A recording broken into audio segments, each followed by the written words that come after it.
America Israel Iran యుద్ధం వల్ల Dubai చాలా తీవ్రంగా నష్టపోతోంది. హెవెన్ నగరం కాస్త ఒకసారిగా హెల్లా మారిపోతుంది, నరకంగా మారిపోతుంది. కొన్ని లక్షలాది మంది వెనక్కి తిరిగి వచ్చేస్తున్నారు. ఇప్పటికే మన భారతదేశానికే చాలా మంది వెనక్కి తిరిగి వచ్చేసారు. ఆల్మోస్ట్ ఆల్ ఒక 50 లక్షల వరకు చేరినట్టుగా తెలుస్తోంది సంఖ్య. సో 5 లక్షల వరకు ఇక్కడ వరకు వచ్చేసారు భారతీయులంతా కూడా. ఇంకా ఈ సంఖ్య పెరిగే అవకాశం ఉంది. సో అక్కడ నుంచి పెట్టుబడులు మొత్తం కూడా దారి మళ్ళుతూ ఉన్నాయి. పెట్టుబడులని సింగపూర్కి వెళ్ళిపోతూ ఉన్నాయి. దుబాయ్ నగరాన్ని మొత్తాన్ని కూడా ఖాళీ చేస్తున్నారు చాలామంది కూడా. సో దుబాయ్లో వరుసగా దాడులు జరుగుతూ ఉన్నాయి. అంతకుముందు ఇంటర్నేషనల్ ఎయిర్పోర్ట్ పైన, మొన్నటికి మొన్న ఒక ఇండస్ట్రీ పైన వరుసగా దాడులు జరుగుతున్నాయి. అమెరికా ఎయిర్ బేసెస్ పైన దాడి చేస్తున్నటువంటి సాకుతోని దుబాయ్ పైన దాడి చేస్తోంది ఇరాన్ నాన్ స్టాప్ డ్రోన్ల దాడితో దుబాయ్ అబుదాబికి భారీగా ఆర్థిక నష్టం వాటిల్లిందట. ఎంతలా అంటే $120 బిలియన్ దుబాయ్ నష్టపోయిందట. అబుదాబి కూడా అదే స్థాయిలో నష్టపోయిందట స్టాక్ మార్కెట్ల రూపంలో. ఇకపోతే ఇండియన్ కరెన్సీలో దాదాపుగా 11.5 లక్షల కోట్లు, అంటే అటు ఇటుగా 12 లక్షల కోట్ల రూపాయలు నష్టపోయిందట. ఇక దుబాయ్లో malls, IT sector, Burj Khalifa, Jumeirah పైన ఇరాన్ వరుసగా దాడులు చేసింది. పొరుగు దేశాలపైన దాడులతో ఇరాన్ హద్దులు దాటుతుందంటున్నారు దుబాయ్ అబుదాబి నేతలు. యుద్ధంలో పాల్గొంటున్న అన్ని దేశాలు ఇంధన మౌలిక సదుపాయాలపైన దాడులకు దూరంగా ఉండాలని పిలుపును కూడా ఇచ్చారు. అమెరికా ఆస్తుల లక్ష్యంగా దాడులు చేస్తున్నామన్న ఇరాన్ ఈ దాడుల్లో విమానాశ్రయాలు, ఇంధన కేంద్రాలు, పోర్టులు, ఇతర మౌలిక సదుపాయాలు కూడా పూర్తిగా దెబ్బతిన్నాయని చెప్పి దుబాయ్ అబుదాబి నేతలు అంటున్నారు. ఇక ఇలాంటి దాడులు మానుకోవాలని దుబాయ్ అబుదాబి నేతలు హెచ్చరించారు. ఇరాన్కు ఒక రకమైన వార్నింగ్ కూడా ఇచ్చారు. సో ఇక్కడ the first and foremost statement ఏంటంటే Qatar and Dubai UAE says Iran attacks on neighbors caused many red lines. చాలా వరకు హద్దులు మీరి ప్రవర్తిస్తూ ఉన్నారు, అనేక రెడ్ లైన్స్ క్రాస్ చేసింది ఇరాన్ అనే రకంగా మాట్లాడుతున్నారు. Qatar's ministry of foreign affairs spokesperson, ఇక్కడ మీకు కనబడుతున్న వ్యక్తి Majid Al Ansari. So Qatar foreign affairs spokesperson ఆయన. సో ఆయన ఏమన్నారంటే he has said that Iran had crossed many red lines during its ongoing attacks on neighboring countries and stressed the need for de-escalation as the US-Israel war with Iran continues with no clear end in sight. దానికి ఒక ముగింపు అనేది కనిపించట్లేదు. కాబట్టి Iran తన పక్కనటువంటి మిత్ర దేశాలపైన లేదా పొరుగున్నటువంటి దేశాలపైన దాడులు చేయడం ఇకనైనా ఆపుకోవాలి. హద్దు దాటింది, శృతి మించింది అనేటువంటి మాటల్ని ఇటు Qatar's foreign spokesperson Majid Ali Ansari అంటున్నారు. ఇక డ్యూరింగ్ ఏ న్యూస్ కాన్ఫరెన్స్ నిన్న ఆయన ఒక మీడియాతో మాట్లాడుతున్న క్రమంలో he had called on all parties to the war to refrain from attacking nuclear or energy infrastructures.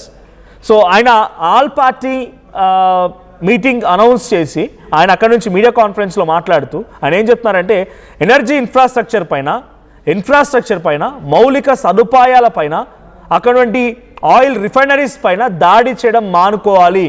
It's biggest deadly warning అని కూడా చెప్పారు ఆయన. మేమేదో చూస్తూ ఊరుకుంటున్నాం, పోనీలే అనుకున్నట్టుగా ఊరుకుంటున్నాం, కానీ మీరు ఈ ఇన్ఫ్రాస్ట్రక్చర్ పై అటాక్ని, ఆయిల్ రిఫైనరీస్ పై అటాక్ని, గ్యాస్ ఫీల్డ్స్ పై అటాక్స్ని ఆపుకోకపోతే పరిస్థితి చేజారిపోతుంది. ఎందుకంటే యుద్ధానికి ఒక ముగింపు అనేది కల్పించట్లేదు. There is no end to this war in sight. కనీసం కనుచూపు మేరలో కూడా ఆ యుద్ధానికి ముగింపు కనబడడం లేదు. కాబట్టి మీరు ఈ దాడిని ఆపుకోవాలని ఇరాన్ హెచ్చరించాడు ఆయన. Since the US and Israel launched joint attacks on Iran at the end of February, Iran has targeted various regional countries.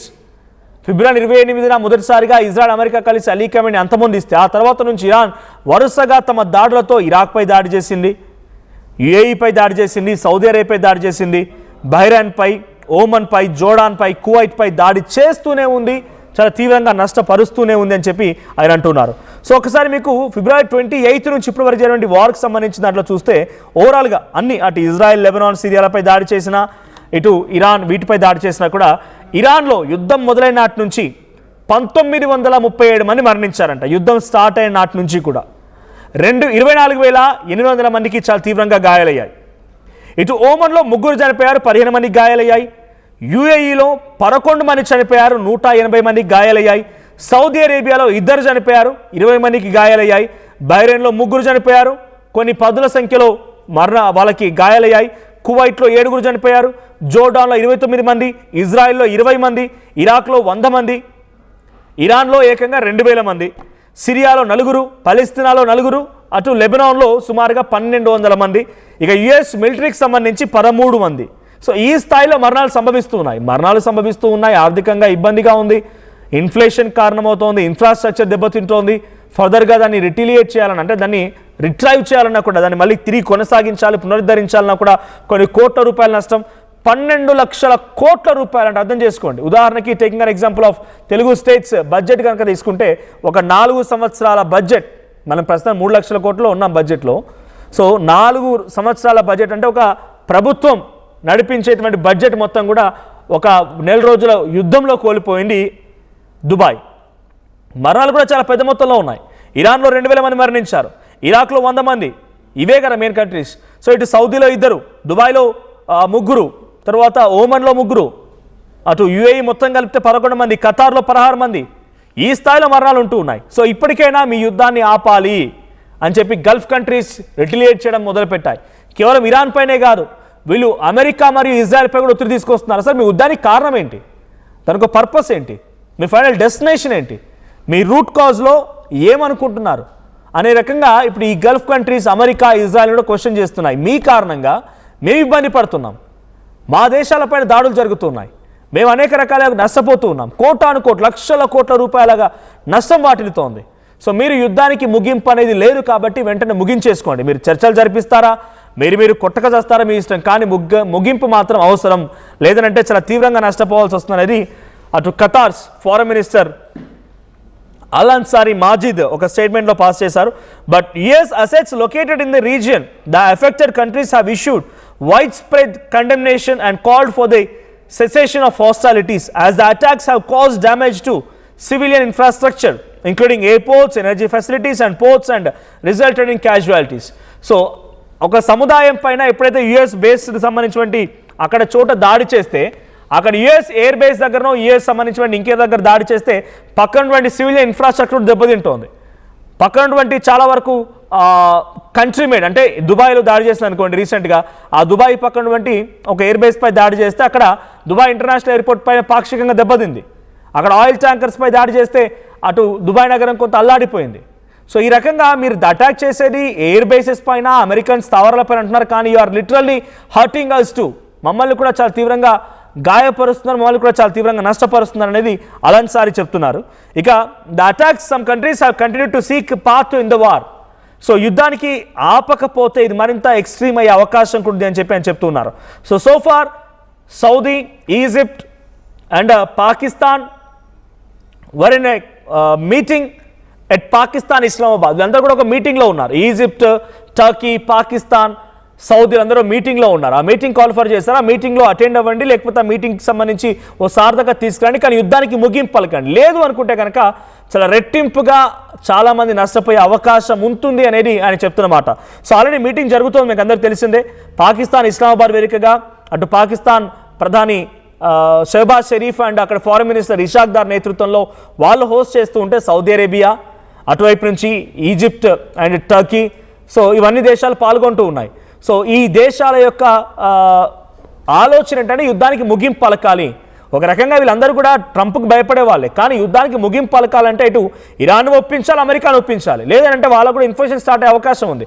Iran పైన అమెరికా 15 కండిషన్లు పెట్టింది, అటు ఇరాన్ కూడా సుమారుగా 15 కండిషన్లని అమెరికాపై పెట్టింది. మీ కండిషన్లు మేము ఒప్పుకుంటాం, మా కండిషన్లు మీరు ఒప్పుకోరన్నట్టుగా డొనాల్డ్ ట్రంప్ మాట్లాడుతున్నారు. కానీ పెట్టిన కండిషన్లో అక్కడ కంప్లీట్గా రెజ్యూమే చేంజ్ అయిపోవాలి. ఆయనకు చెప్పిన వ్యక్తి అక్కడ సుప్రీం లీడర్ అవ్వాలి. తర్వాత ఆయన పరిపాలనలో డెఫినెట్గా అమెరికా అప్పర్ హ్యాండ్ ఉంటుంది ఇరాన్ పైన. ఎప్పటికీ ఇరాన్ తమ కబంధ హస్తాల్లో ఉండాలన్నట్టుగానే డొనాల్డ్ ట్రంప్ కండిషన్స్ పెట్టుకొచ్చారు. సో ఆ కండిషన్స్కి ఇరాన్ యాక్సెప్ట్ చేయడం లేదు. సో ఫార్ జేడీ వ్యాన్స్ వస్తారు, ఇరాన్ నుంచి పెజెస్కియన్ వస్తారు, ఇరాన్ నుంచి అబ్బాస్ అగార్చి వస్తారు, అందరూ కూడా మీటింగ్లో కూర్చుంటారన్న మాటని పాకిస్తాన్ ఆశాభావం వ్యక్తం చేస్తోంది. కానీ ఎంత మేరకు సఫలీకృతం ఉందో చూడాలి. ఇటువైపు అమెరికా అధ్యక్షుడు డొనాల్డ్ ట్రంప్ కూడా ఉదయాన్నే ఒక ట్వీట్ చేశారు. సో డీఎస్కలేషన్ కోసం ఇరాన్ కూడా మాకు సంప్రదించింది. ఇరాన్ ప్రెసిడెంట్ పెజెస్కియాన్ గతంలో ప్రెసిడెంట్ల కంటే కూడా చాలా మంచి గొప్ప వ్యక్తి, తెలివైన వాడు, నాతో సీజ్ ఫైర్ అంటున్నాడు, కానీ సీజ్ ఫైర్ జరగాలంటే స్ట్రైట్ ఆఫ్ హార్మూజ్ని వదిలేయాల్సిందే అనే రకంగా అటు డొనాల్డ్ ట్రంప్ వార్నింగ్ కూడా ఇచ్చారు. సో ఇవన్నీ దేశాలు కూడా ఇప్పుడు యుద్ధం ముగింపును కోరుకుంటున్నాయి, యుద్ధం ఆగిపోవాలని కోరుకుంటూ ఉన్నాయి. సో యుద్ధం ఆగిపోవాలని కోరుకున్నటువంటి ఈ దేశాలు నిజంగానే సక్సీడ్ అవుతాయా, యుద్ధాన్ని ఆపగలుగుతాయా, తమ నష్టాన్ని తిరిగి అంతటి స్థాయి ఇంకా రెట్టింపు అవ్వకుండా ఆల్రెడీ 12 లక్షల కోట్లు అంటే చిన్న విషయం ఏం కాదు. 12 లక్షల కోట్ల నష్టాన్ని, ఫిజికల్ డ్యామేజ్ అంతా కూడా దాన్ని మళ్ళీ రిట్రీవ్ అవ్వగలుగుతాయా? దాన్ని మళ్ళీ వెనక్కి తీసుకురాగలుగుతారా? వాళ్ళు యుద్ధాన్ని ఆపడం కోసం వారి ప్రయత్నాలు ముమ్మరం కొనసాగిస్తారా? డొనాల్డ్ ట్రంప్ని, ఇటు అలీ ఖమేనీ కుమారుడు ముస్తఫా ఖమేనీ లేదంటే పెజెస్కియాని ఒప్పించగలుగుతారా? మరి ఇరాన్ నష్టపోయినటువంటి నష్టాన్ని ఎవరు సమకూరుస్తారు? ఇలా అనేక కోణాల్లో కూడా చర్చ జరిగే అవకాశం ఉంది. చూద్దాం మరి ఏం జరుగుతుందో. సో ఫైనల్గా ఎట్టకేలకి దుబాయ్ అండ్ యూఏఈ మొత్తం ప్రావిన్స్లో, అటు సౌదీ కూడా రియాక్ట్ అవ్వడం మొదలుపెట్టాయి. ఖతార్ కూడా రియాక్ట్ అవుతోంది. వరుసగా వీళ్ళ యొక్క వార్నింగ్, వీళ్ళ రియాక్షన్స్ కారణంగా డొనాల్డ్ ట్రంప్ ఏమైనా వెనక్కి తగ్గి యుద్ధాన్ని ఆపుతాడా, లేదా మరింత రెట్టింపుగా కొనసాగించి ఇరాన్ని పూర్తిగా మట్టుబెట్టాలనే ఆలోచనలో ఉంటాడా? చూద్దాం మరి ఏం జరిగిద్దో.